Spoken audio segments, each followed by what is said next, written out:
Ja, Pieter, jy's 100% reg en dit is juist hier waar ek nou staan wat alles gebeur het of alles begin het vanoggend regstreeks net so 10 minute oor 6 volgens die inwoners wat hier woon wat naby ons ingeskakel of saam met ons ingeskakel het en die dinge was baie traumaties geweest vir baie van hierdie inwoners wat hier rondom bly en op hierdie stadium soos ons nou praat is daar steeds van die jong kinders wat berading ontvang. Gelukkig het die maatskaplike werkers aan die area almal ingespring en die kinders ontvang op hierdie oomblik 'n 24 uur berading. Daar is 'n beradingslyn wat oopgegaan het vir mense en ouers wat natuurlik ook bekommerd is oor hulle kinders. Hulle kan net daardie nommer skakel. Ons sal nou die nommer vir u deurgee, maar dit is presies hier waar alles begin het en ons moet net presies nog vasstel wat aanleiding gegee het tot hierdie tragiese gebeurtenis. Baie van die mense was heeltemal geskok geweest en ons moet sê, dit kan ons bevestig, dit is die eerste keer in die geskiedenis van hierdie dorp wat iets soos dit gebeur. As jy kan sien daarso is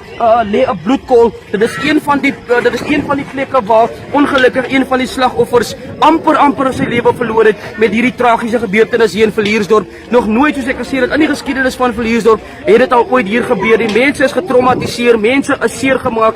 Werkgewers het vanoggend gekom om hulle werkers hier op te tel, maar hulle was self baie geskok geweest met wat vanoggend hier gebeur het.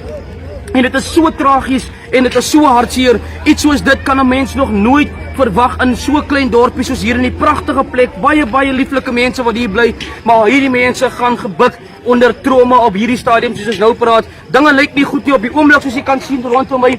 Is dinge besig om bietjie te kalmeer. Dinge het bietjie afgeneem. Die polisie was voorgekeer. Hulle kon nie eers deurbraak maak en dit het meer as 1 of 2 ure gevat vir dinge om reg te kom hierso by hierdie tragiese gebeurtenis wat hier vanoggend gebeur het. En ek moet sê, soos wat ek gesê het in 'n vroeëre verslag, nog nooit in die geskiedenis van hierdie dorp het iets soos dit al ooit in hierdie dorp gebeur nie. En dit is baie tragies. Baie van die mense is in hulle huise op die oomblik vasgevang, kan nie regtig waar praat nie. Ons was na 'n paar van die inwoners toe hier rondom en om vir hulle te vra en net 'n kort onderhoud te voer oor hoe hulle ervaring was, wat hulle gesien het, wat hulle ervaar het en die mense is so geskok. En ek moet sê dit is waar iets wat ek nog nooit myself oor gerapporteer het nie of 'n verslag oor gegee het nie. Ek het dit nog nooit in my lewe gesien nie. Dit was 'n absolute hartseer prentjie en dit is baie traumaties en soos ek reeds genoem het, baie van die kinders is nie skool toe nie of gaan ook nie na môre skool toe nie, juis as gevolg van hierdie gebeurtenis wat vanoggend plaasgevind het, wat heeldag 'n impak gehad het op die gemeenskap hier rondom ons. Maar die enigste ding wat ons nou net moet uitvind is wat presies het eintlik hier gebeur. Ek is Mr. G vir Genius, regstreeks hier vanaf Bonnie Park.